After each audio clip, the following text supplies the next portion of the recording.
In Game of Thrones, the most powerful houses are represented by animals. But what would happen if those animals were to fight each other?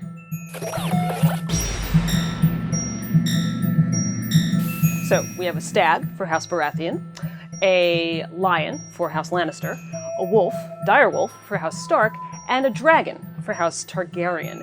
So it would kind of seem like this is a no-brainer, right? I mean, obviously, the dragon would win. But there are some circumstances where special abilities that the other animals have might actually defeat the dragon. Let's look at the stag. So the stag is the only one of all these animals that's not a carnivore, so you'd think, oh, it's at a disadvantage. But stags actually have big, powerful racks of antlers. And actually, we saw in the very first episode of Game of Thrones, the Starks found a direwolf in the forest that had been killed by a stag. Well, of course, the stag was dead too. It had been killed by the direwolf. But at least you could see that the stag could defend itself against a direwolf and even potentially a lion. Oddly enough, though, the stag is probably the one that has the best shot at taking down a dragon, because the other two carnivores, they tend to attack their prey by jumping at it and biting its neck, ripping out its throat, tearing pieces of it off while they're chasing it. None of that would work on a dragon because of its armored scales.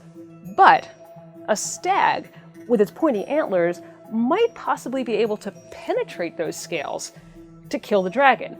Now, of course, that would have to happen with a lot of force, probably more force than a stag could generate, so that would mean that the dragon would have to actually fall on the stag and impale itself on the antlers, which would kill the stag. But then actually, that would get both of them out of the way, and then you just have the direwolf and the lion left. So between the direwolf and a lion, wolves and direwolves, which actually were Ice Age mammals that were once here on Earth and are now extinct, direwolves and wolves hunt in packs, so they're used to sort of being a team player. A wolf by itself might be at a disadvantage against a lion just because it's used to fighting with its packmates. So a direwolf matched against a lion, the lion might end up being the victor there. Of course, a direwolf, a lion, or a stag beating a dragon would be a pretty big upset. So how could such a scenario work? So to find out, I talked to someone who organizes something called March Mammal Madness, which is an annual bracket, except instead of pitting sports teams against each other, it pits mammals against each other in a series of battles with only one victor at the end.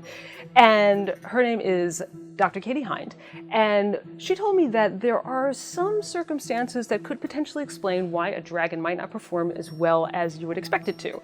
And one of them could have to do with what we know about the dragon's behavior in Game of Thrones. Now, these dragons are very, very bonded to their mother, Daenerys Targaryen, and if she weren't around on the battlefield, that might affect their performance, that might make them not want to fight, so they might be likely to fly away. Another possibility is because dragons are so big and they generate fire and they have to fly, they need a lot of food, they need a lot of fuel to keep going. And so if a dragon was really hungry and weak, then maybe the carnivores might have a chance to take it down. Or if it got hungry and it decided that it just wasn't worth the effort for it to try and take down these, fairly tough meals, maybe, again, it would just fly away and look for something easier to eat. So, well, these are all possibilities.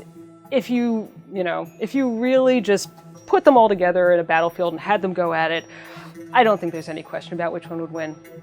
Dragon all the way.